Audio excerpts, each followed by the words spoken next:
Hello everyone, my name is Tushar Rana and I am from Triple City and I am a second year student. So आज हम अपना नया chapter start करेंगे। Chapter number 7 हमारा chemistry का NCERT है, जो उसमें केमिस्ट्री चैप्टर नंबर 7 इक्विलिब्रियम है। तो उसे चालू करते हैं। ओके। तो केमिस्ट ये हमारा प्रैक्टिकल जो हमारा फिजिकल केमिस्ट्री होता है उसका वो टॉपिक है ये। तो इसमें थोड़ा सा कैलकुलेशन पार्ट होगा और कुछ लॉजिकल सवाल होंगे, तो उनको कंप्लीट करेंगे हम इस पूरे चैप्टर में। तो ये बेसिकली हमारा जो केमिकल रिएक्शन एक चैप्टर होता है। उसके बाद जैसे एक हमारा इक्विलिब्रियम चैप्टर होता है, थर्मल आयोनिक इक्विलिब्रियम और केमिकल फिजिकल इक्विलिब्रियम टाइप के दो चैप्टर होते थे। तो ये उसका थोड़ा छोटा वाला पार्ट है। ओके। इक्विलिब्रियम जो हम जेई के टॉपिक पढ़ते हैं उसमें हम दो पार्ट में डिवाइड करते हैं। इसमें हम दोनों टाइप के पढ़ेंगे, यानी कि केमिकल इक्विलिब्रियम और आयोनिक इक्विलिब्रियम। तो दोनों रिएक्शन को देखेंगे। तो वही पीएच वीएच और केपी केसी वगैरह ये सारे सवाल करेंगे। तो चलिए स्टार्ट करते हैं। ओके। तो मैंने ऊपर इसकी चैप्टर का नाम लिख दिया है। पहले चालू करते हैं फर्स्ट पार्ट से। तो हर बार की तरह इसमें 5-6 पार्ट होंगे। मल्टीपल चॉइस के 2 होंगे, फिर शॉर्ट फिर लॉन्ग, ऐसे 5 कुछ होंगे। तो चलिए पहला वाला करते हैं, मल्टीपल चॉइस। अब मल्टीपल चॉइस से स्टार्ट करते हैं। पहला क्वेश्चन चालू करते हैं। तो रीड कर। We know that the relationship between Kc and Kp is Kp equals to Kc into RT or delta Ng. Okay. What would be the value of delta N for the reaction NH4Cl in equilibrium with NH3 gaseous plus HCl gaseous? तो देखिए, आपको बोला है कि Kp और Kc के बीच में relation. तो देखिए, जब आपने चैप्टर पढ़ा होगा इक्विलिब्रियम इक्विलिब्रियम, तो उसमें आपको सबसे पहले ये बताया होगा कि अगर इक्विलिब्रियम है, अगर मान लीजिए एक ये ए रिएक्टेंट है, ये बी रिएक्टेंट है, और वो प्रोडक्ट बना रहे सी प्लस डी, और ये दोनों हमारी थर्मल इक्विलिब्रियम में है। यानी कि अगर आपने इनको रेस्ट कंडीशन में छोड़ दिया तो ये कहीं आगे नहीं जाएगी, कहीं पीछे नहीं जाएगी। यानी कि वो अपनी कहना चाहिए रेस्ट कंडीशन पे रहेगी। वो कहीं फॉरवर्ड और बैकवर्ड मूव नहीं कर सकती। तो इस पार्ट पे हमारा जो एक कांस्टेंट आता है, जो हम जिससे हम डिफाइन करते हैं कि उस इक्विलिब्रियम का कह सकते हैं प्रॉपर्टी है एक टाइप से। यानी कि कुछ कंसंट्रेशन होगी, इसकी C1, इसकी कुछ C2 होती है, इसकी C3 मान लीजिए, इसकी C4 मान लीजिए। तो अपन ऐसे लिखते हैं ना, एट इक्विलिब्रियम कंसंट्रेशन हमारा क्या आता है, हमारा जो कांस्टेंट आता है इक्विलिब्रियम कांस्टेंट, के इक्वल्स टू इक्विलिब्रियम कांस्टेंट। इसको हम केसी से डिनोट करते हैं, equilibrium constant at constant concentration, और या फिर इक्विलिब्रियम कंसंट्रेशन कह सकते हैं। ओके। और हमारा केपी उसी तरीके से इक्विलिब्रियम कांस्टेंट हो जाएगा एट कांस्टेंट प्रेशर कह सकते हैं। ओके। तो देखिए, इससे हमें क्या पता चल रहा है, इसके बीच में हमने कुछ हमारे चैप्टर में, आपने चैप्टर अच्छे से पढ़ा होगा तो आपको एक रिलेशन बताया होगा केपी और केसी के बीच में। केपी का कुछ ऐसा फॉर्मूला था, प्रेशर अपॉन डेल्टा। पहले रिएक्टेंट का प्रेशर ले लेते हैं अपॉन में, सॉरी प्रोडक्ट का प्रेशर ले लेते हैं अपॉन में रिएक्टेंट का प्रेशर ले लेते हैं, और जो डेल्टा एन होता है, यानी कि जो कोफिशिएंट होता है उनका, उसकी पावर से इंटू करते हैं। वैसे केसी में भी करते हैं। और हम जब हम उन्हें दोनों को रिलेट करते हैं, केपी और केसी को, तो उसकी कंडीशन कुछ ये आती है, आर टी की power delta N G. Okay, वहां सिर्फ डेल्टा एन लिखना है, डेल्टा एन जी होता है। तो डेल्टा एन जी बेसिकली होता क्या है, delta N is equal to होता है हमारा number of moles of gases product. Okay. तो प्रोडक्ट के मोल्स माइनस, हमने प्रोडक्ट के मोल में से अपने रिएक्टेंट के मोल्स माइनस करना है, ऑफ गैसेस। देखिए, यहाँ सिर्फ गैस की बात होगी। ठीक है। तो देखिए, मैंने यहाँ जो लिखा है ना, वो थोड़ा इंपॉर्टेंट है। मैंने यहाँ, जैसे आपने कभी पढ़ा तो डेल्टा एन, आप जैसे ऐसे ऐसा मान लेते, जैसे कि शॉर्टकट में आप ऐसे लिखते ना, डेल्टा एन हो गया तो प्रोडक्ट माइनस रिएक्टेंट के मोल्स लिख लेते। लेकिन ऐसा कुछ नहीं होता। जो प्रोडक्ट होता है तो उसमें सॉलिड होता है, लिक्विड होता है, गैस होता है। तो आपको सिर्फ गैसियस कांस्टेंट लेना है, इनके नहीं लेना है। तो देखिए, अगर हमारे पास जो रिएक्शन दी हुई है NH4Cl, देखिए सॉलिड है इसका रिएक्टेंट, और NH3 सॉरी गैशियस है, प्लस HCl गैशियस। तो देखिए, रोड साइड दोनों हमारे जो हमारे बाय प्रोडक्ट बन रहे हैं वो गैशियस है, पर जो रिएक्टेंट है वो हमारा सॉलिड में। तो देखिए, इसका जो वो आएगा कांस्टेंट, वो थोड़ा अलग आएगा। कैसे आएगा, केसी इसमें क्या हो रहा है, what will be the value of delta N. Okay, तो हमें सिर्फ डेल्टा एन निकाला, तो डेल्टा एन क्या होगा, प्रोडक्ट माइनस रिजल्ट है। लेकिन ये वाला नहीं है, जो मैंने उसके ऊपर लिखा है ना वो वाला है। तो यहाँ पे देखिए इसका क्या है, कोफिशिएंट 1 है, इसका कोफिशिएंट 1 है, तो 1 प्लस 1 कितना हो गया हमारा 2, और माइनस यहाँ पे अगर कहीं कोई बंदे आने की जैसे 1 लिख दिया और इसका आंसर ला लिया उसने 1, तो ये डायरेक्टली गलत होगा और आपका ऑप्शन भी गलत हो जाएगा। तो आपने यहाँ मिस्टेक कर दी। आपको जब भी डेल्टा एन कैलकुलेट करना है तो सिर्फ सॉलिड गैसेस का लेना है, सॉलिड वाले और लिक्विड वाले का नहीं लेना है। तो यहाँ से 2 आएगा, और यहाँ पे जो रिएक्टेंट साइड है देखिए NH4Cl सॉलिड है तो इसका कोफिशिएंट 0 है, यानी कि सॉरी इसका कोफिशिएंट 1 है, पर वहाँ गैसियस रिएक्टेंट नहीं है तो हम उसका नहीं लेंगे। तो डेल्टा एन की वैल्यू आ रही है 2। तो देखिए कई बंदे थोड़ा गलत कर देते हैं, तो आपको गलत नहीं करना है, आपको अच्छे से लेना है। मैं चलो आज आंसर भी हम टिक करते जाएंगे, ठीक है। तो इसका आंसर 2 है। नेक्स्ट क्वेश्चन पे आते हैं। ये थोड़ा स्टार्टिंग था चैप्टर का, इसलिए मैं थोड़ा सा अच्छे से बता दिया। डेल्टा एन बहुत छोटी सी चीज थी और इजी थी, फिर भी मैंने अच्छे से समझा दिया। पर आगे हम ट्राई करेंगे कि जल्दी जल्दी कर पाए, क्योंकि ये चैप्टर ना ज्यादा बड़ा नहीं है, छोटा सा चैप्टर है। तो ट्राई करेंगे कि 2-3 लेक्चर में फिनिश हो जाए पूरा चैप्टर। ओके, तो नेक्स्ट क्वेश्चन की ओर आते हैं। तो नेक्स्ट क्वेश्चन बोल रहा है, for the reaction H2 gases plus I2 gases in equilibrium with 2HI। Okay, तो इसमें रिएक्टेंट से कुछ प्रोडक्ट बन रहा है, और the standard free energy delta G, okay Gibbs free energy होती थी हमारी इज ग्रेटर देन 0। तो हमने जो थर्मोडायनेमिक्स चैप्टर में इसके बारे में अच्छे से पढ़ा होगा, और हमने बहुत से क्वेश्चन भी किए थे इसके एग्जाम्पलर वाले चैप्टर में, कि delta G less than 0, greater than 0, equal to 0 में रिएक्शन की स्पॉन्टेनिटी और उसका नेचर क्या होगा, ये सारी चीजें पढ़ी थी। तो उसको बोला है तब जब स्टैंडर्ड फ्री एनर्जी की वैल्यू ग्रेटर देन 0 है तब इक्विलिब्रियम कांस्टेंट के पे क्या डिपेंड करेगा। तो देखिए इसके पीछे भी एक रिलेशन होता है, अगर आपने पढ़ा होगा अच्छे से। तो देखिए रिलेशन बिटवीन, पहले मैं आपको रिलेशन लिखवा देता, फिर आपके पास जो दिया है वो लिखवा दूंगा, और आपसे जो पूछा गया है वो हम निकाल लेंगे इजीली। ओके, तो आप अपने क्वेश्चन को अच्छे से एनालाइज करके उसके ऊपर कैसे काम कर सकते हो देखना है आपको पहले, तो आपको दिक्कत नहीं आएगी बाद में। तो रिलेशन बिटवीन डेल्टा जी जो हमारा हो गया गिब्स फ्री एनर्जी और एंड के क्या होगा हमारा इक्विलिब्रियम कांस्टेंट। तो इसके बीच में एक रिलेशन था, आपने अच्छे से चैप्टर पढ़ा होगा तो आपको ये पता होगा, और थर्मोडायनेमिक्स चैप्टर में भी हमने ये चीज पढ़ी थी, -RT ln K। ओके, तो ये वाला रिलेशनशिप आपको याद रहेगा, तो ये क्वेश्चन आपसे इजीली बन पाएगा। और अगर आपको थोड़ी सी दिक्कत आ रही है इसमें, तो आप पिछले चैप्टर को रेफर कर सकते हैं, उसमें और अच्छे से बताया गया डेल्टा जी। तो आपने इसमें बोला है डेल्टा जी की वैल्यू उसने बोला पॉजिटिव। ओके ठीक है, तो देखिए यहाँ पे तो निगेटिव आ गया, अगर हम RT को हम पॉजिटिव मान लें, ओके, तो लॉग ऑफ के को भी हम निगेटिव करेंगे तभी ये निगेटिव और निगेटिव पॉजिटिव होगा। ओके, तो देखिए अगर ये आपके पास इनिशियली जो वैल्यू थी वो निगेटिव थी, ओके, तो अपन उसको बाहर रखते हैं। RT की वैल्यू तो कांस्टेंट था, हम उसको भी बाहर रखते हैं। अब बचा सिर्फ लॉग के, और सिर्फ हमारा के चेंज हो सकता है, क्योंकि के जो हमारा वो कॉन्सेंट्रेशन पे डिपेंड करता है। अगर ज्यादा कंसंट्रेशन है प्रोडक्ट की और रिएक्टेंट की कम है और डेल्टा एन जी की वैल्यू कुछ माइनस में आ रही है, तो हमारा निगेटिव आ सकता है। तो देखिए जो कांस्टेंट के होता है उसके ऊपर लॉग भी क्या करेगा, लॉग कुछ नहीं कर सकता के की वैल्यू। तो देखिए लॉग जो हमारा लॉग ऑफ एक्स तो जो होता है हमारा, अगर एक्स ग्रेटर देन 0 है तो हमारी वैल्यू क्या आती है, पॉजिटिव आती है। ठीक है, सॉरी एक्स ग्रेटर देन, मैंने यहाँ गलत किया, एक्स ग्रेटर देन 1 है तो। लेकिन अगर हमारी एक्स लेस देन 1 आ गई तो उसकी वैल्यू जो हमारी लॉग ऑफ एक्स की वैल्यू होती है वो कितनी आती है, निगेटिव आती है।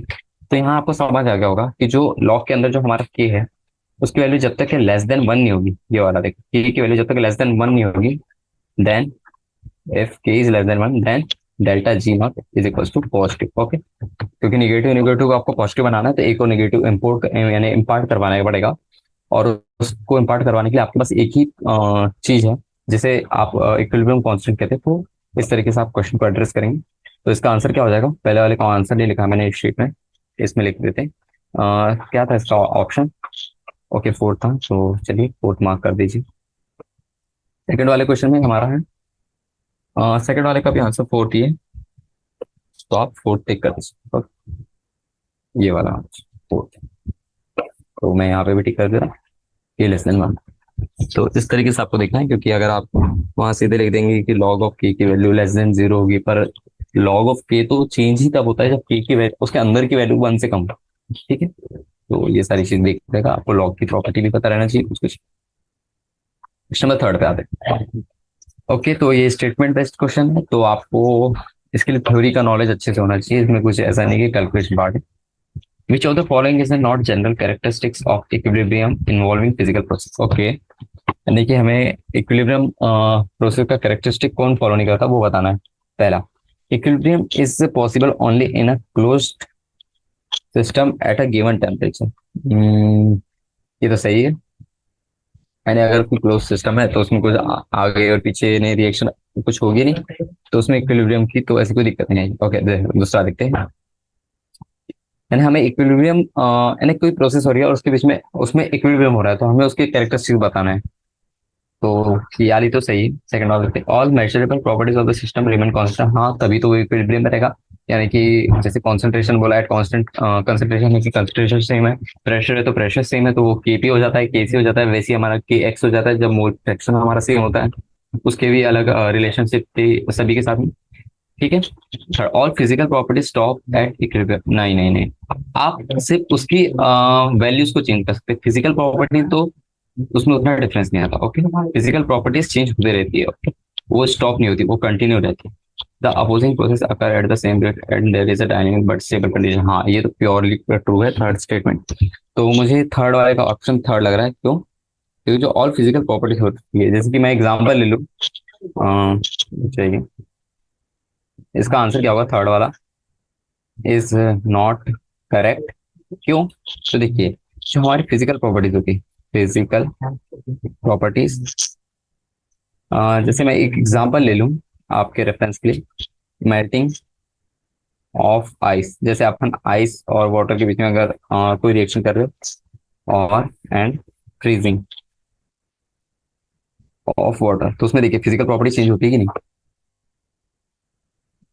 अगर मान लीजिए कि आपके पास वाटर है या आपके पास आइस है, अगर ये वाटर से आइस बनेगा, तो देखिए ये पानी था, लिक्विड था, ये सॉलिड बन गया। और ये जब इधर होगा, तो ये जो आइस था हमारा, आइस, ये वाटर हो गया, तो ये हमारा क्या, पानी बन जाएगा। तो देखिए फिजिकल प्रॉपर्टी चेंज हो रही है ना, तो they do not stop physical properties. Okay, ये वाली चीज के बारे में बात है। तो इस तरीके से आपको करना है। ठीक है, नेक्स्ट क्वेश्चन पे आते हैं। मैं हेडिंग डालता हूँ क्वेश्चन नंबर 4। क्वेश्चन नंबर 4 बोल रहा है TCl5, TCl3 and Cl2 are at equilibrium. Okay, और हमारे पास टेम्परेचर दे दिया है 500 केल्विन, तो कांस्टेंट टेम्परेचर है, और एक क्लोज कंटेनर में। एंड देयर कंसंट्रेशन, ओके, हमारे पास कंसंट्रेशन भी दे दिया है 0.8 इंटू 10⁻³ मोल पर लीटर।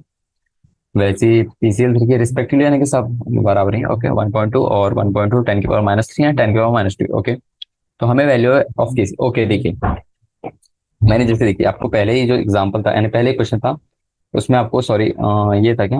हाँ, तो देखिए मैंने आपको पहले बताया था केसी इक्विलिब्रियम कांस्टेंट एट कंसंट्रेशन। यानी कि जब हमारी इक्विलिब्रियम कंडीशन आ जाएगी, तब हम उस इक्विलिब्रियम कंडीशन पे हर एक प्रोडक्ट की, हर एक रिएक्टेंट की एक कांस्टेंट कंसंट्रेशन होगी, जो कि वेरी नहीं करेगी। यानी कि हमारी रिएक्शन जब इक्विलिब्रियम में आ गई तो कंसंट्रेशन वेरी नहीं करेगी, तो ऑब्वियस सी बात है। तो उस टाइम पे हमें केसी की वैल्यू निकालना है। तो हमने जब भी तो उसका थ्योरेटिकल यानी लॉजिकल पार्ट देखा, अब कैलकुलेशन पार्ट देखा। हमें बताना है कि किस तरीके से उसकी कंसंट्रेशन कांस्टेंट आता है। ओके, तो चलिए देखते हैं। तो पहले सबसे पहले इसके लिए रिएक्शन लिखना पड़ेगा। तो PCl5 जो है, इसमें हम तोड़ रहे हैं। ओके, इसका होता है PCl3 plus Cl2। React reaction balance कर लेते हैं, Cl5 ओके नाइस। तो रिएक्शन तो सेम है।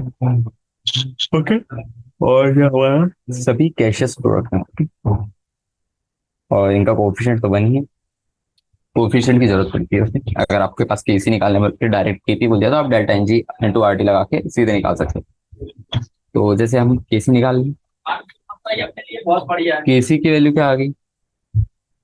PCl3। देखिए मैं आपको इसका फॉर्मूला लिखूंगा, प्रोडक्ट का इंटू Cl2 का, और उसके ऊपर उसकी जो कोफिशिएंट होता है, इसका 1, इसका भी 1, और डिवाइडेड में PCl5 रिएक्टेंट का कोफिशिएंट। आपके पास सभी की कंसंट्रेशन दी हुई है, वो लिख लेते हैं।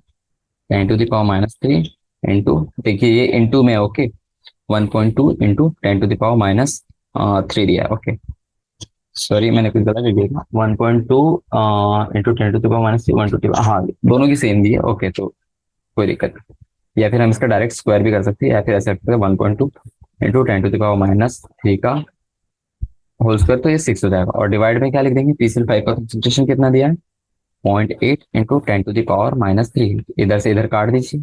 ओके, तो आप कैलकुलेट कर लीजिए इजी सी कैलकुलेशन, तो उसका आंसर कुछ इतना आता है, 1.8 इंटू 10⁻³ मोल पर लीटर। Okay, easy. तो ऐसा ऑप्शन हमारा कहीं मैच कर रहा है? हाँ, तो इसका ऑप्शन है बी। ओके, तो आप इसका ऑप्शन बी मार्क करेंगे यहाँ पे। ये हो गया हमारा ऑप्शन, क्योंकि के पी और के सी है। देखिए अब मैं आपको वो बता रहा, यहाँ पे इसने कुछ लिखा नहीं है क्या कि, सॉरी मैंने कुछ गलत मार्क कर दिया। आपको एक चीज और मैं बताता इसमें। हाँ देखिए, यहाँ पे इसकी कुछ वैल्यू आई होगी, यूनिट आई होगी। क्या यूनिट आई होगी यहाँ पे, मोल पर लीटर इनवर्स। यहाँ पे भी मोल लीटर इनवर्स। ओके, नीचे भी क्या आई होगी, मोल लीटर इनवर्स, और सभी का कांस्टेंट देखिए, सभी का कोएफिशिएंट 1 है, तो उनकी पावर में इंटू नहीं होगा, तो उनकी जो वैल्यू है, यानी कि जो उनकी यूनिट की वैल्यू है, वो भी इंटू नहीं होगी। ओके, तो अब आपको क्या करना है, एक से एक काट दिया तो आपके पास एक वैल्यू तो बच जाती है। अगर आपके पास स्क्वायर आ जाता तो स्क्वायर में आ जाता, तो इसका आंसर देखिए, मोल लीटर इनवर्स में आएगा 1.8 इंटू 10⁻³ ये आंसर है इसका। ठीक है, ओके, तो यहाँ पे उसने वो नहीं लिखा है, तो इसका आंसर बी ही है, हालांकि उसने यूनिट नहीं लिखा है। ओके, उसका थोड़ा सा आप सही कर लीजिएगा, वहां पे मोल पर लीटर आएगा। ओके, क्वेश्चन नंबर 5 का है। मुझे लगा कि नीचे वाला लीटर मोल उसका गलत लिखा है, पर आपको अगर ये थर्ड वाले क्वेश्चन में अगर लीटर के ऊपर इन्वर्स आता और मोल सही के जैसे कैसा रहता तो कोई दिक्कत नहीं आती, थर्ड हमारा ऑप्शन होता, लेकिन हमारे पास ऐसा कुछ दिया नहीं है, तो हमारा सेकंड ऑप्शन सही है फिलहाल। ओके, उसके बाद फिफ्थ पे आते हैं। क्वेश्चन नंबर 5 भी देखिए, ऐसा स्टेटमेंट बेस्ड क्वेश्चन है, करेक्ट और इनकरेक्ट देखना है, तो ये भी with in second of time में आ जाएगा हमारा क्वेश्चन। पढ़ रहे, which of the following statement is incorrect. Okay, तो देखिए इनकरेक्ट पूछा है, अगर आप डायरेक्ट चाहेंगे और पहला ही क्वेश्चन आपको जब ऐसा दिखता है तो आप स्टार्टिंग लाइन देखेंगे और वहां पे आप देखेंगे पूछा तो फॉलोइंग स्टेटमेंट, और आप सीधे सीधे देख लेंगे ऑप्शन जो करेक्ट है उसको टिक कर देंगे। आप ये देखेंगे नहीं कि वो करेक्ट पूछ रहे हैं या इनकरेक्ट पूछ रहे हैं, तो आपको पहले क्वेश्चन अच्छे से पढ़ना है। ओके, तो पहला option, in equilibrium mixture of ice and water kept in perfectly insulated flask, mass of ice and water flows, water does not change in the time. ये तो हम बचपन से देखते आ रहे हैं कि अगर आप किसी फ्लास्क है उसमें आप वाटर डाल दीजिए या फिर आइस डाल दीजिए, तो उन दोनों का मास हमेशा सेम ही रहेगा, चेंज नहीं होगा, तो ये इक्विलिब्रियम कंडीशन होगी। ओके, तो पहला वाला कंडीशन तो मेरा सही है, यानी कि उसमें कोई गलत नहीं। Second, the intensity of red color increases when the oxalic acid is added to a solution containing iron, nitrate and potassium thiocyanate. Okay, तो इस पे भी मैं आता, नेक्स्ट ऑप्शन देखते हैं, क्योंकि ये थोड़ा रिएक्शन बेस्ड क्वेश्चन था, हमें रिएक्शन करके बतानी पड़ेगी कि वो रिएक्शन हमारी कलर इंक्रीज करेगी या फिर डिक्रीज करेगी। ओके, थर्ड ऑप्शन देखते हैं। थर्ड ऑप्शन बोल रहा है हमारा, on addition of catalyst the equilibrium constant value is not affected. Okay, ये तो ट्रू बात है, यानी कि कैटलिस्ट के डालने और ना डालने से कोई दिक्कत नहीं होती, क्योंकि जो हमारा कैटलिस्ट होता है वो इक्विलिब्रियम रेट को बढ़ाता है या फिर उसका रेट को घटाता है, ना कि वो इक्विलिब्रियम की वैल्यू चेंज करता है। ओके, जैसे हमारे यहाँ पे थर्ड वाले ऑप्शन के लिए मैं आपको थोड़ा सा ऐसे व्यू दे दूँ, देखिए केसी है, तो ये केसी हमारा क्या देता है, कांस्टेंट वैल्यू देता है, वैल्यू। तो इसमें क्या हो गया, हमारा कंसंट्रेशन C1 आ गया, C2 आ गया, अपॉन C3 आ गया। लेकिन इसमें हम रेट की बात नहीं कर रहे, हम सिर्फ इसकी कंसंट्रेशन वैल्यू निकाल रहे हैं, यानी कांस्टेंट वैल्यू निकाल रहे हैं। ठीक है, तो ये हमारी कांस्टेंट रहती है, कांस्टेंट। लेकिन जो इसका रेट होता है, रेट, वो हम कैटलिस्ट से रेट, यानी कि रेट ही है एक टाइप से, पर जो कैटलिस्ट होता है वो प्रोसेस करने को हमारी और मदद करता है, और थोड़ा हम फास्ट कर सकते हैं उससे, तो उससे कोई इफेक्ट नहीं होगा इक्विलिब्रियम कंडीशन पे। ओके, तो थर्ड ऑप्शन तो हमारा सही है, इनकरेक्ट नहीं।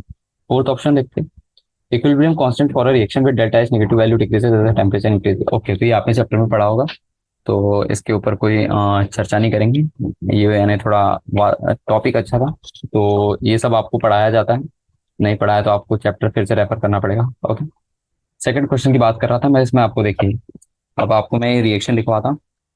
आपने ये ऑर्गेनिक केमिस्ट्री में ज्यादा अच्छे से पढ़ी होगी, ये हम इसे FeHCN भी कहते हैं, इसको रेड ब्लड, यानी कि एकदम रेड के ब्लड के जैसे कलर बन जाता है इसका।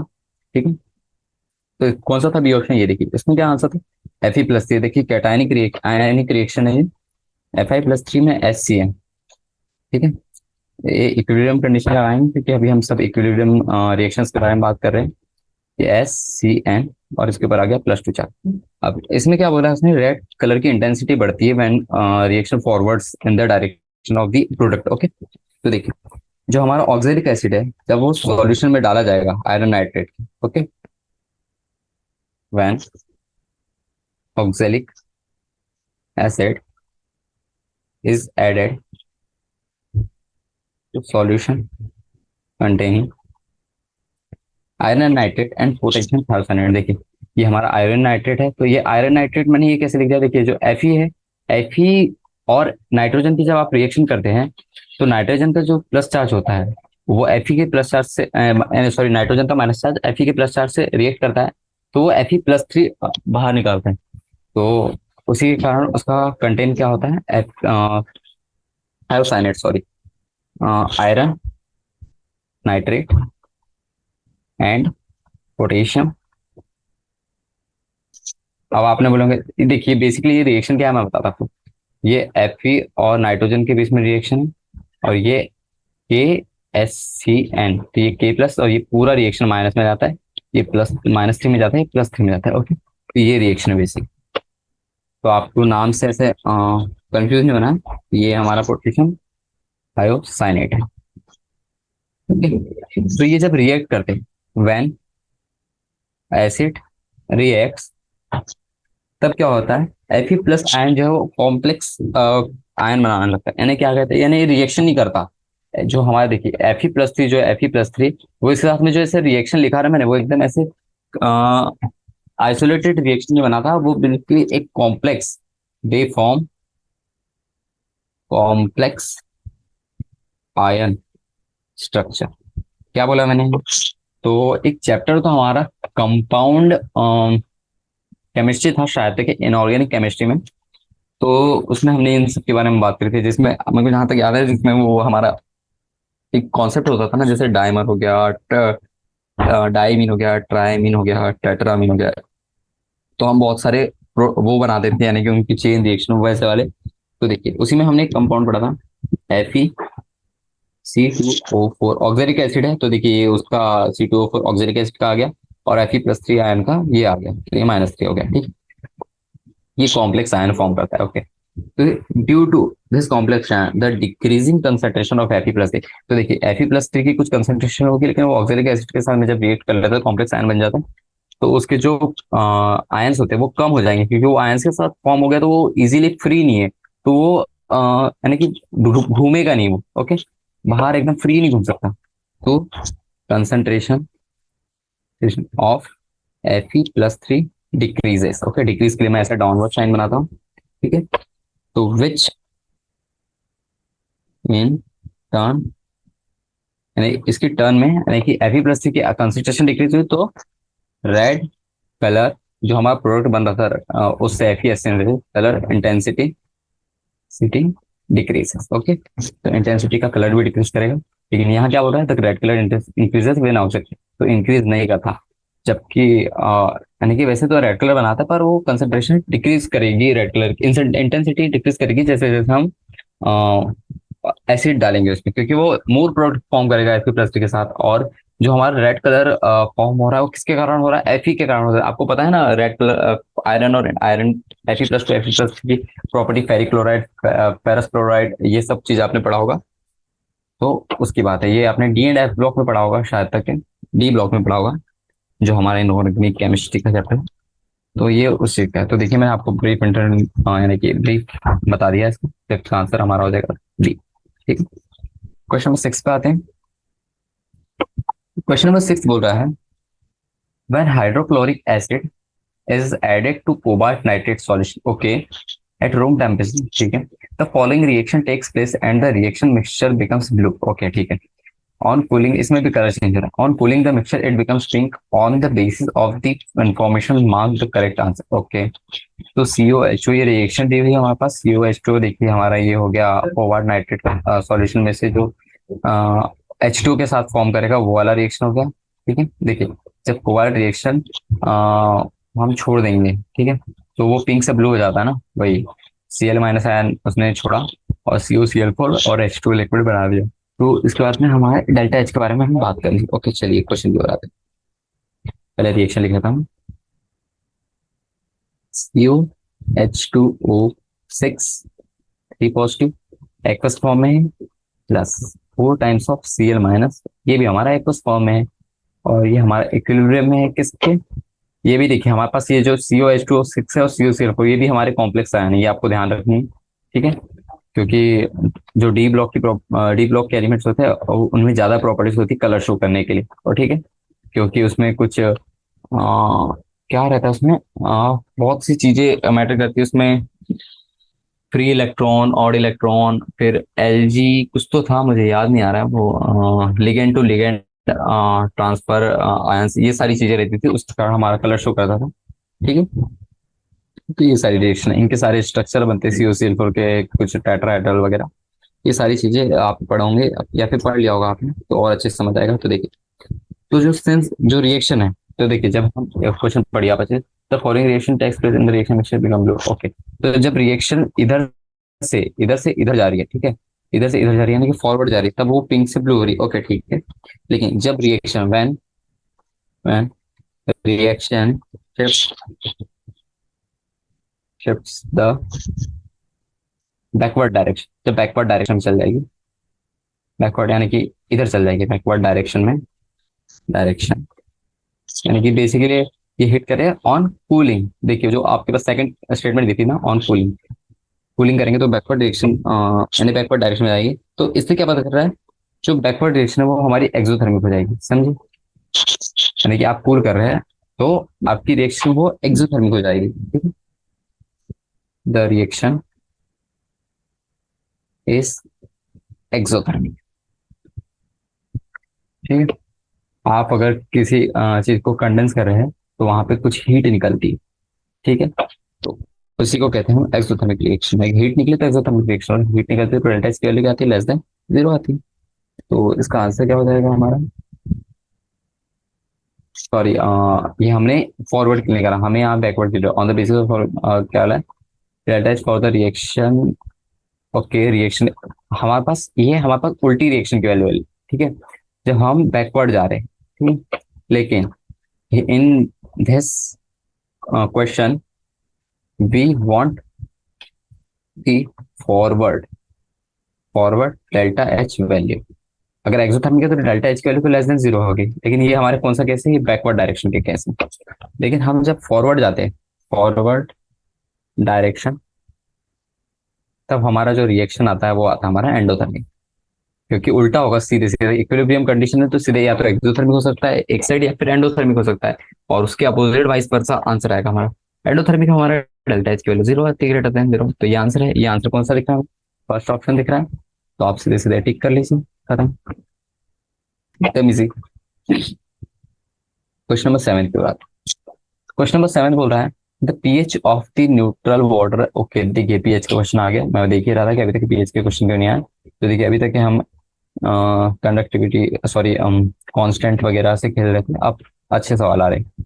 तो देखिए pH of neutral water is 25 degree at 7, okay ठीक है, यानी कि एक कांस्टेंट, ये रूम टेम्परेचर हमारा 25 डिग्री सेल्सियस, ये नहीं भी दिया रहता तो हम एज्यूम कर लेते हैं, और उसमें पीएच 7 होती है, हमें बहुत पहले से पता है, हम शायद 10th 11th में भी पढ़े ये चीज, एज द सॉरी 10th में, 11th तो आप पढ़ ही रहे हैं, as the temperature increases ionization of water increases, सही बात है। आप जब एक बकेट ले लेता मैं, जैसे ये एक आपके पास बकेट है, इसमें वाटर है, वाटर के मॉलिक्यूल्स चलिए आपने ऐसे ऐसे जोड़ लिए, ठीक है, अब आपको हीट करेंगे तो इसके मॉलिक्यूल और थोड़े से टूटेंगे, और उनमें रिलैक्सेशन आएगा, और दूर जाएंगे, तो जब ये दूर जाते हैं तो इनका जो आयनाइजेशन होता है वो इंक्रीज कर जाता है, यानी कि वो किसी और प्रोडक्ट रिएक्टेंट के साथ प्रोडक्ट फॉर्मेशन टेंडेंसी बढ़ जाती है उनकी, ओके। और फिर क्या बोला है, however the concentration of H plus ions and the OH minus ions are equal, हाँ, क्योंकि वाटर जो है हमारा प्रॉपरली बैलेंस रहता है, तो H प्लस और OH माइनस के कंसंट्रेशन हमेशा सेम होंगे at any temperature, okay. What will be the pH of the pure water, okay. तो ये बेसिकली हमारा ऐसा है, देखिए ये हमारा मान लीजिए के है, के की वैल्यू एक कंसंट्रेशन है, ये दो कंसंट्रेशन डिवाइड बाई तीन कंसंट्रेशन, ठीक है। तो इसमें इसकी वैल्यू चेंज, इसकी वैल्यू चेंज, और इसकी वैल्यू चेंज होने से इसकी वैल्यू चेंज होती है, ठीक है। लेकिन अगर हम यहाँ पे टेम्परेचर का फंडा ले लें, क्योंकि हमारा जो वाटर का केस है उसमें टेम्परेचर मेन रोल प्ले करता है, क्योंकि उसकी वजह से हमारा आयनाइजेशन बढ़ जाता है, तो कंसंट्रेशन में डिफरेंस आ जाता है, ओके। तो इसमें जो हमारा के है हम उसको पीए से डिनोट करते हैं, ओके। तो ये कैसा है, तो चलिए अब सॉल्यूशन करते हैं। पहले ले लेते हैं at 25 degree Celsius. 25 degree Celsius पे concentration of H plus equal to concentration of OH minus, ये आपने पढ़ा होगा, ये आयोनिक इक्विलिब्रियम का सवाल है। ओके, और इसकी वैल्यू कितनी दी हुई है, 10⁻⁷। तो देखिए, आपको जब पीएच से कंसंट्रेशन लिखना होता है ना, तो उसको आपको लॉग करना पड़ता है। ओके, तो पीएच बेसिकली होता है log of concentration of x minus, ऐसा कुछ होता है। ठीक, तो ये लिख दिया आपने। अब उसके बाद में और आपने एक चीज पढ़ेगी, एंड KW वाटर का कांस्टेंट है, इक्विलिब्रियम कांस्टेंट, वो कंसंट्रेशन ऑफ H प्लस यानी H प्लस आयन की कंसंट्रेशन, OH माइनस आयन की कंसंट्रेशन का वो होता है, प्रोडक्ट होता है।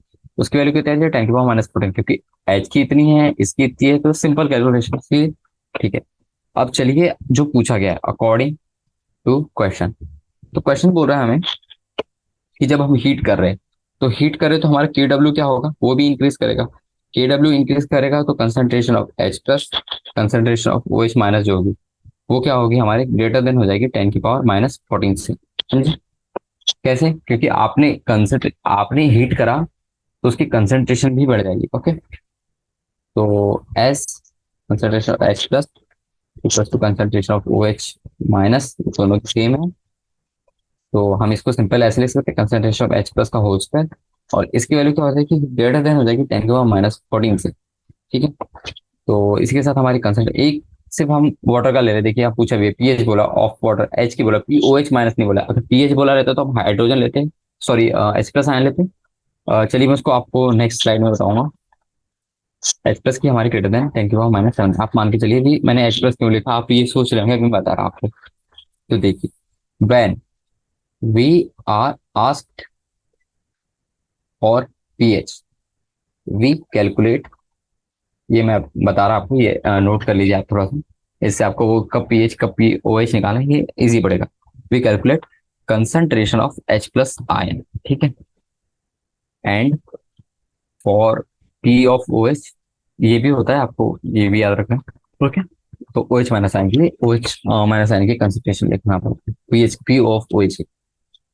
बेसिकली बेसिस के केस में निकालते हैं हम, बेसिकली एसिड के केस में निकालते हैं, या फिर वाटर के केस में, हम दोनों ले सकते हैं। ओके, तो यहाँ पे हमारा जो देखिए कंसंट्रेशन ऑफ H प्लस की वैल्यू जब हमारी ग्रेटर देन 10⁻⁷ आ रही है, और हमारा जो पीएच होता है वो लॉग का माइनस होता है, तो इसकी वैल्यू हमारी पीएच की वैल्यू कम आएगी 7 से। ठीक है, तो ये इफेक्ट होगा on increasing temperature of the neutral water. तो इसका ऑप्शन क्या है, ये वाला थर्ड वाला। ठीक है, तो आप इस तरीके से मार्क करेंगे। आपको पीएच और कंसंट्रेशन के बीच में कंडीशन पता होगी, तो इजीली आप कर सकते हैं। नेक्स्ट क्वेश्चन पे आते हैं। Question number 8, the ionization constant of an acid K is the measure of strength of an acid. Okay, the K value of acetic acid, hypochlorous acid and formic acid are, okay इतना दिया है, which are the formic order of the pH. Okay, तो देखिए सीधी बात, आपके पास दिया है question number 8 में, हेडिंग डाला बहुत इजी है, बहुत ज्यादा easy। आपके पास वी हैव गिवन, हमारे पास क्या गिवन है, क्या गिवन है, कंसंट्रेशन, सभी की कंसंट्रेशन दी हुई है, कितनी दी हुई है कंसंट्रेशन। देखिए आपके पास जैसी दिख रहा है कंसंट्रेशन कहते हैं 0.1 मोल DN माइनस 2। ठीक है, तो देखिए डेसीमीटर है इसका। तो देखिए इस पे आप अभी फोकस मत करिए। जो पीएच होता है, पीएच प्रोपोर्शनल होता है के आपको याद रखना है। ठीक है, और ये कुछ ऐसा माइनस होता है और लॉग आता है इसमें। ठीक है, तो इसका बेसिकली आपको मैं चलिए अच्छे से पूरा सॉल्व ही करा देता है। ये डायरेक्ट कंडीशन होती है जिससे आंसर आ जाता है। ठीक है, तो देखिए जो हमारा H3O पॉजिटिव होता है, देखिए ये जितने भी एसिडिक है ना, एसिटिक एसिड, फिर ये हमारा हाइपोक्लोरस एसिड, फॉर्मिक एसिड, जब ये पानी में जाएंगे तो वो हमारा एक्वस सॉल्यूशन होगा, उसमें हमको निकालना है। तो H2O का पॉजिटिव और उन एसिड का एक H, तो H3O पॉजिटिव आ गया। ठीक है, तो उसकी वैल्यू क्या आती है पता है, अंडर रूट KA × C। देखिए आप हमारा थोड़ा हम आयनिक सॉल्यूशन बना रहे हैं, तो उसमें हमें दो तीन रिएक्टेंट को जोड़ के जो प्रोडक्ट बन रहा है उसका कंसंट्रेशन निकालना है। तो उसमें जो हमारा आता है वो के लगाते हैं हम, यहाँ पे KW नहीं लगा सकते क्योंकि वाटर ही नहीं है, वहाँ कुछ और भी। ओके, तो जो हमारा कंसेंट ये हो जाता है के बाय, सॉरी, ये concentration of H three positive, ये हमारा डायरेक्टली प्रोपोर्शनल हो गया अंडर रूट ऑफ के। ठीक है, ये concentration of H three positive, क्योंकि कंसंट्रेशन तो हमारी सेम ही रहेगी 0 पॉइंट ये वाली, तो ये के डायरेक्टली प्रोपोर्शनल। और हमारा जो, देखिए मैंने आपको सेवेंथ वाला क्वेश्चन में इसलिए नहीं पढ़ाया क्योंकि ये सेम क्वेश्चन था, तो मैंने वहां उतना वो नहीं समझा आपको जरूरी, हाँ, क्योंकि वो आपको सभी को पता है पीएच पर, यहाँ में लिखा ही दे रहा है। यहाँ देखिए पीएच की value minus log of concentration of H three O positive होता है। देखिए मैंने कुछ लिखा हुआ भी होगा आपको, कहाँ लिखा था मैंने, तो देखिए ये देखिए मैं लिखा था पीएच की value minus of log of concentration of x होता है, तो निगेटिव ऑफ लॉग की वैल्यू होती है पीएच की वैल्यू। ठीक है, तो देखिए इससे आपको क्या पता है, देखिए इधर सीधे सीधे दिख रहा है आपको, ये डायरेक्ट है। Larger larger the value of K, इतनी ज्यादा के की वैल्यू होगी, larger will the concentration of H three O positive. ठीक है, तो इससे क्या पता चल रहा है, इससे पता चलता है लोअर विल बी पीएच। समझे आप क्या बोलना चाहा मैं, यहाँ वैल्यू बढ़ाओगे तो ये निगेटिव के कारण जो पीएच हो जाएगी वो वैल्यू कम आ जाएगी। तो ऐसा क्या ऑप्शन दिया हुआ है, देखिए ये वैल्यू दी हुई है आपके पास, ये वैल्यू दी हुई है आपके पास, और ये वैल्यू दी हुई है आपके पास। मैं हाईलाइटर यूज कर लेता, इसको इरेज कर देते हैं, ये थोड़ा क्लमजी हो गया। ठीक है, तो देखिए एक ये वैल्यू दी हुई है, एक ये वैल्यू दी हुई है, और एक ये वैल्यू दी हुई है। अब आप इसमें सबसे जो छोटा वैल्यू है उसकी वैल्यू सबसे ज्यादा होगी पीएच में। ओके, और जो सबसे कम है उसके सबसे, सॉरी, जो सबसे ज्यादा है जिनके कंसेंट्रेट के की वैल्यू उसकी सबसे लोअर पीएच होगी। ठीक है, तो अकॉर्डिंग टू द रिएक्शन, यानी कि आपको सारे ऑप्शन चेक करने हैं, तो मुझे इसका आंसर डी लग रहा है। तो फॉर्मिक एसिड एसिड की सबसे ज्यादा होगी, फिर एसिटिक एसिड, और हाइपोक्लोरस एसिड। ठीक है, ये क्या हो गया, formic acid C O H, C H three C O H, और एच सी एल ओ, इस तरीके से। तो वो इजी था ये, इसका ऑप्शन मार्क कर देता हूँ, ये डी इसका आंसर।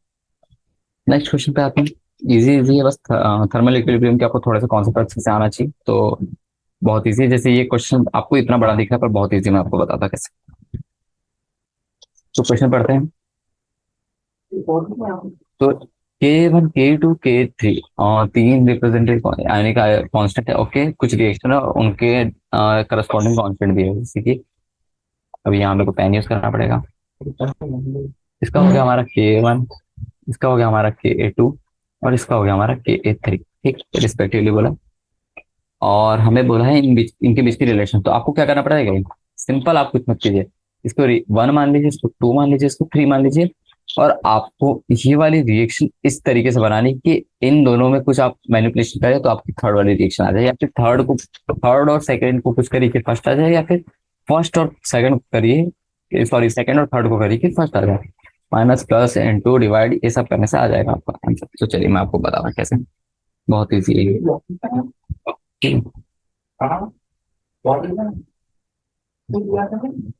ठीक है, तो देखिए, तो पहला जो रिएक्शन दिया हुआ है हमारे पास, वो दिया हुआ है H2S in equilibrium with concentrate H plus plus H of S minus. ठीक है, तो पहले हम इसका इक्विलिब्रियम कांस्टेंट लिख लेते हैं, जो हमारे पास वो क्या दिया हुआ, K1 की वैल्यू क्या आएगी, H प्लस आएगा, अपॉन में S नेगेटिव आएगा, और डिवाइड, देखिए आयनिक इक्विलिब्रियम में, तो आयनिक इक्विलिब्रियम में उतना गैस और लिक्विड का नहीं रहता फंडा। ओके, सब आयन के फॉर्म में रहते हैं, तो सभी का लेना पड़ता है H2S। ठीक है, बाकी केमिकल इक्विलिब्रियम जो हमारा पार्ट रहता है उसको हमें गैसियस देखना पड़ता है।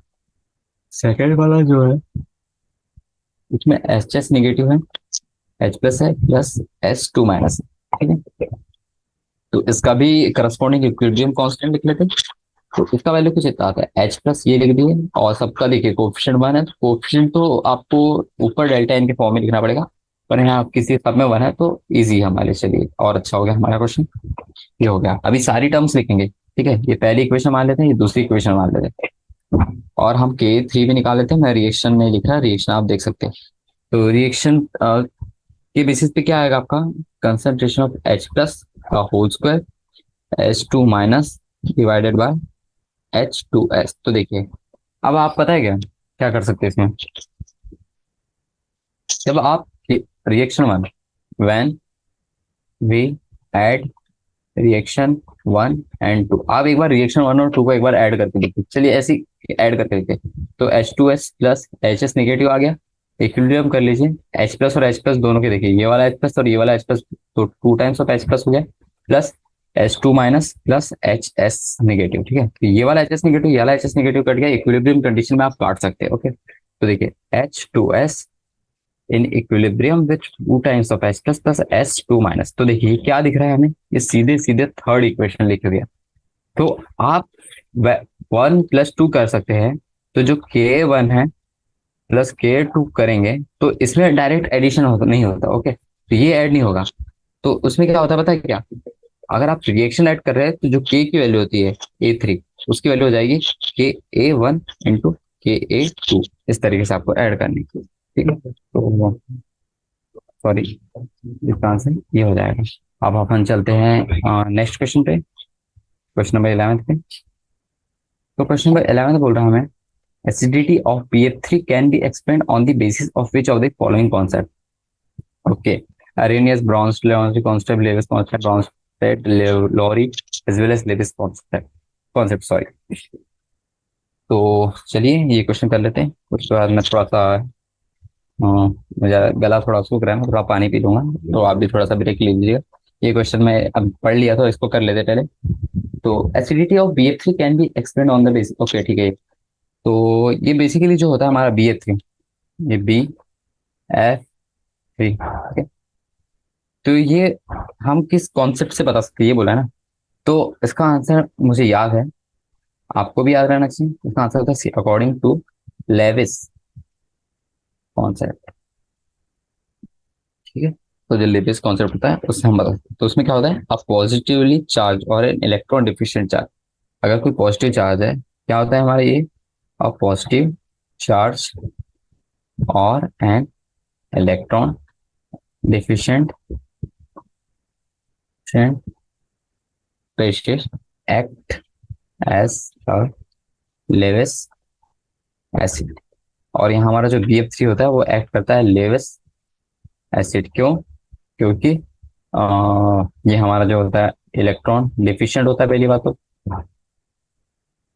आपने जो ऑर्गेनिक केमिस्ट्री में हमारा जो होता है ना, एक बहुत बड़ा चैप्टर होता है, उसमें आपको ये बहुत ज्यादा अच्छे से समझाते हैं। ठीक है, बहुत बड़ा चैप्टर होता है, acts as a Lewis acid. ठीक है, तो BF3 जो है हमारा इलेक्ट्रॉन डिफिशिएंट कंपाउंड है, और जो बोरोन होता है उसमें हमारे 6 इलेक्ट्रॉन्स होते हैं। तो यहाँ पे देखिए 2 इलेक्ट्रॉन्स डिफिशिएंट है। ठीक है, और वो हमारा लेविस लेविस एसिड बना के BF3 बना लेता है। ठीक है, तो इस तरीके से आपको याद रखना। तो ये लेविस कॉन्सेप्ट, तो ठीक है, 2 मिनट के लिए 1 मिनट का मुझे थोड़ा समय दीजिए, मैं थोड़ा जलपान करके आता हूँ। ओके ठीक है, thank you all of you. तो मेरा हो, मैं थोड़ा नेक्स्ट क्वेश्चन पे आते हैं। तो देखिए सब इजी इजी क्वेश्चन है, इसमें ऐसा कुछ सोचने वाली बात नहीं है। तो जैसे हम क्वेश्चन नंबर 11 देखें, क्वेश्चन नंबर 11 बोल रहा है, which of the following will produce a buffer solution when mixed in equal volumes. Okay, तो जब हम मिक्स वॉल्यूम, बफर सॉल्यूशन क्या होता है, तो देखिए जब बफर सॉल्यूशन उसमें जो NH4OH है और HCl की बात है, तो ये दोनों जब हमारे पास बच जाते हैं तो वो बफर सॉल्यूशन का, यानी कि उस टाइप से कहते हैं। इसके बहुत से केसेस होते थे, तो देखिए जैसे मैं 1 mole of NH4OH 0.1, okay 0.05 and 0.1, okay 0.1 and 0.05, 0. Okay, सारे केसेस लेने हैं। ठीक है, तो अभी सारे केसेस लेने से अच्छा मैं बताऊं क्या, मेरे पास एक मैं आपको एक पहले इसका आंसर लिखा था, फिर मैं आपको बताऊंगा कि ये कैसे लाया आपने। तो देखिए, अगर मैं इसका सी ऑप्शन देखूं, सी ऑप्शन में क्या दिया है, NH4OH। मैं आपको भी देखिए, आपको लग रहा होगा ये क्या लिखा है सर, आप पहले बताइए तो देखिए अपने पास, मैं समझाता हूँ। इसका लिखा है 0.1 मोल डेसीमीटर क्यूब माइनस। ओके, ये हमारे पास उसकी मोलरिटी लिखी, और हमारे पास HCl जो दिया है उसकी दी हुई है 0.05 मोल डेसीमीटर माइनस क्यूब। ठीक है, क्या लिखा है, डेसीमीटर माइनस क्यूब। ओके, तो NH4 और HCl के हमारे पास दी हुई, तो क्या होगा, जो सी वाला केसेस है, ऑल HCl बी न्यूट्रलाइज्ड। देखिए इसकी मोलरिटी कम है, इसकी मोलरिटी ज्यादा है। इस क्वेश्चन में देखिए इन दोनों की मोलरिटी सेम है तो कुछ भी नहीं बचेगा, ठीक है। तो ये बफर तो हो ही नहीं सकता। इस वाले में देखिए ये वाला तो बच जाएगा लेकिन ये वाला नहीं बचेगा, तो ये भी नहीं होगा। इस वाले में देखिए ये वाला सफिशिएंट अमाउंट में और ये वाला उससे कम अमाउंट में, और दोनों देखिए अच्छे हैं, NH4OH और NHCl अच्छे हैं कंपाउंड्स जिससे हम बफर बना सकते हैं। तो ये वाला रिएक्शन मुझे ज्यादा अच्छा लग रहा है। हाँ बाकी आप देखिए इसमें देखेंगे और इसमें देखेंगे ना, तो देखिए वीक एसिड है तो इसमें बफर सॉल्यूशन बनने की जो टेंडेंसी होगी थोड़ी सी कम होगी। ओके तो देखिए इसके ऊपर आते हैं तो आपको समझ आएगा कि मैंने सी ऑप्शन कैसे चूज किया। ओके तो all HCl will be neutralised and क्या बनेगा इससे हमारा NH4Cl बनेगा। NH4Cl will be form. तो फॉर्म होने पे क्या हो रहा है, तो देखिए जो हमारे पास NH4H है तो मान लीजिए 0.1 है और इसमें 0.05 है और वो उसके करस्पॉन्डिंग एक मोल पे एक मोल ले रहा है। देखिए लेफ्ट NH4OH विल बी अनन्यूट्रलाइज। तो इससे हमें क्या पता चल रहा है कि जो हमारा जो NH4OH होगा देन द रिएक्शन सॉरी हमारे पास जो दिए option option sorry zoom in हो गया थोड़ा सा। हाँ,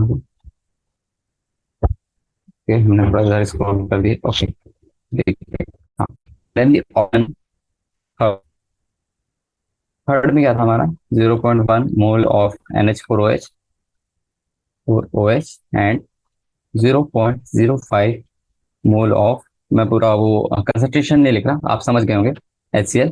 तो ये हमारा will form buffer solution. Okay तो इस तरीके से आपको देखना है,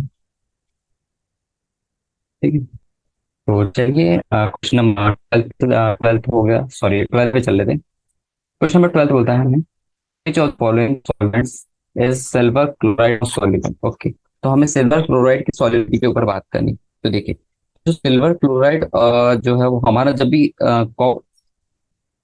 किसी वाटर या फिर किसी सॉल्यूशन तो हमारा कंपाउंड फॉर्म करता है। ओके तो ये कैसे हुआ, तो इसमें बोला है सॉल्वेंट आर मोस्ट सॉल्युबल। तो देखिए AgNO3 जो सॉल्यूशन उसमें उतना नहीं होता सॉल्युबल, एसिड में होता H2O है, ठीक है। H2O है, H2O तो अच्छा होता है उसमें बहुत सॉल्युबल होता है, लेकिन एक्वस अमोनिया होता है ठीक है, उससे भी अच्छा ये आपने पढ़ा होगा। आप जब सॉल्युबिलिटी के बारे में बताया होगा इसमें जो KSP करके एक फॉर्मूला है के रिस्पेक्ट में। तो देखिए मैं रिएक्शन लिखवा रहा एजिस में जब आप 2 टाइम्स ऑफ NH3 डालेंगे, ठीक है। ये देखिए NH3 ये मोल ले रहे हैं हम, ठीक है। AgNH3 होल ट्वाइस ये फॉर्म करा और उसके बाद में CH जो कंपाउंड होता है ये मोस्ट सॉल्युबल इन अमोनिया। तो ठीक है ये हमारा NH3 एक्वस, ये हम जब सॉल्वेंट लेंगे तो उसमें मोस्ट सॉल्युबल प्रोडक्ट है ये। हम क्वेश्चन नंबर 13 पे आ गए, तो क्वेश्चन नंबर 13 करते हैं। ओके तो चलिए 13 पे हेडिंग डालते हैं, what will be the pH of 0.01 mole per day. Okay ये हमारी कंसंट्रेशन दी है और हमें CH3COH की पीएच निकालनी है। ओके सिंपल इजी है, इजी इजी एक फॉर्मूला होता है, फॉर्मूला लगाना है खत्म करना है। पर इसमें ठीक है थोड़ा सा कैलकुलेशन पार्ट है, मैंने बताया था ना कुछ कुछ चीजें कैलकुलेशन की, कैलकुलेशन वाला अच्छा पार्ट है इसमें, ठीक है। जैसे ये H2 हो गया, इसके अगर हम इक्वेशन लिखे तो इसको थोड़ा सा मैं छोटा करूंगा अभी, ठीक है। हाँ ओके इतना छोटा ठीक रहेगा, अभी मैं आपको अच्छे से बता पाऊंगा, ठीक है।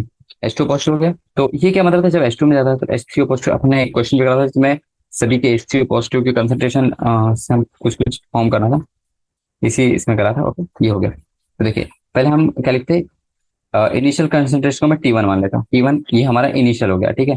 इनिशियल जो हमारा कितना दिया हुआ है 0.01 दिया हुआ है, इसका क्या दिया हुआ है कुछ नहीं दिया हुआ है, यानी कि अबंडेंट है ना, और ये 0 0। लेकिन जब T2 होगा एट इक्विलिब्रियम, ओके इक्विलिब्रियम ये लिख देता, तो यहाँ पे कितना होगा 0.01, इसमें से कुछ गया -x। ओके इसमें से कुछ ये मात्रा में है, कुछ मात्रा में CH3COH का कुछ कंसंट्रेशन चला गया और इसमें कुछ x बन गया, इसमें x बन गया, क्योंकि दोनों का सभी का कोफिशिएंट 1 1 है तो उतना दिक्कत नहीं आएगा।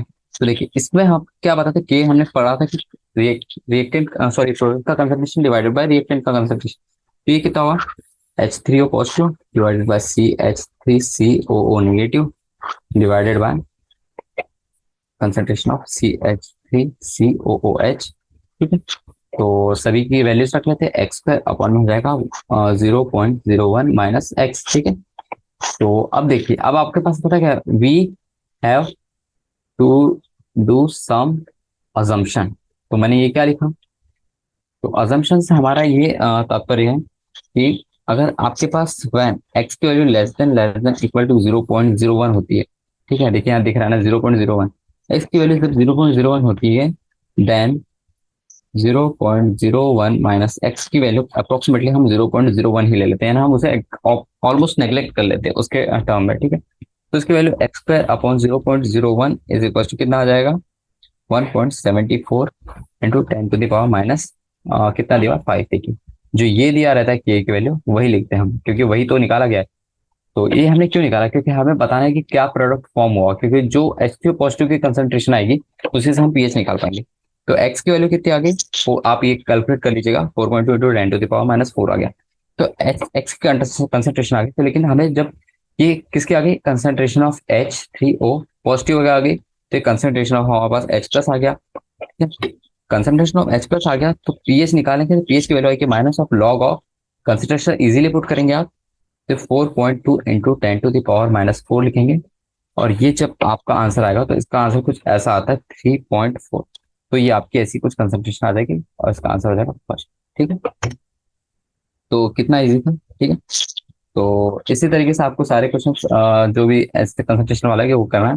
एक और लास्ट क्वेश्चन करते हैं और बाइंड अप करते हैं आज का सेशन। तो क्वेश्चन नंबर 14 बोला है K for CH3COH is 1.8 into 10 to the power minus 5 and Kb for NH4OH is 1.8 into 10 to the power minus 5. Okay. The pH of the ammonium acetate will be. Okay. ये लिख ले रहे हैं।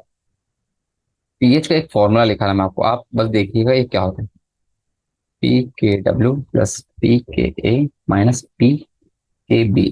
तो देखिए मैंने क्या लिखा है, ये आपके पास देखिए जो फॉर्म, ये ना हमारे पास एक फॉर्मूला रहता है, आपको कुछ कुछ फॉर्मूला डिराइव कराए होंगे आपके जिनने भी आपको पढ़ाया होगा, ठीक है।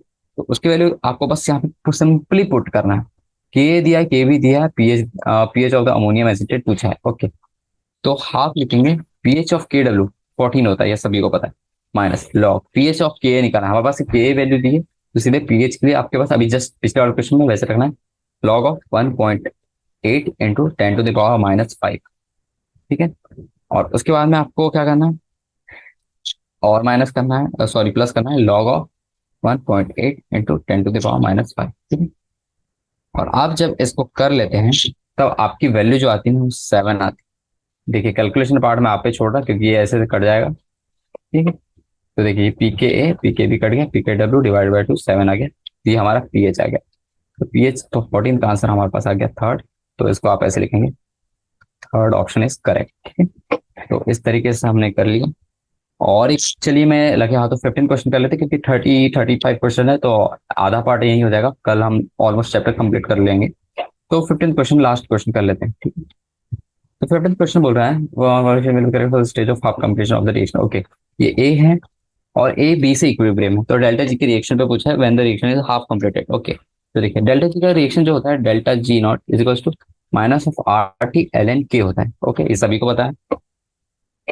तो at T stage of half completion, completion की बात करें ऑफ रिएक्शन, जो हमारा कंसंट्रेशन यानी कोई भी हाफ, जब भी हाफ हो जाएगा, जब ए में से कुछ चला जाएगा और बी में कुछ बन जाएगा, तब की कंडीशन है एट हाफ, ओके।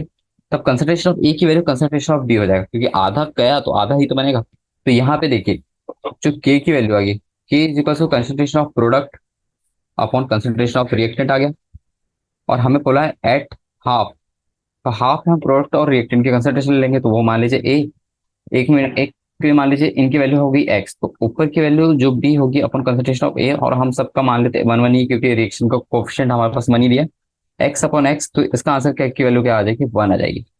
तो अब जब के की वैल्यू 1 आ गई तो डेल्टा जी की वैल्यू तो आपके पास समझ आ गया 0, क्योंकि log of K equals to log of 1 equals to 0 होता है, तो इसका आंसर हमारे पास आ गया 1।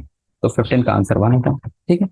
तो ठीक है, आज के लिए हम इतने ही क्वेश्चंस करते हैं, और अगले लेक्चर में हम सारे क्वेश्चन कर लेंगे, तो इजी इजी क्वेश्चन ही होंगे।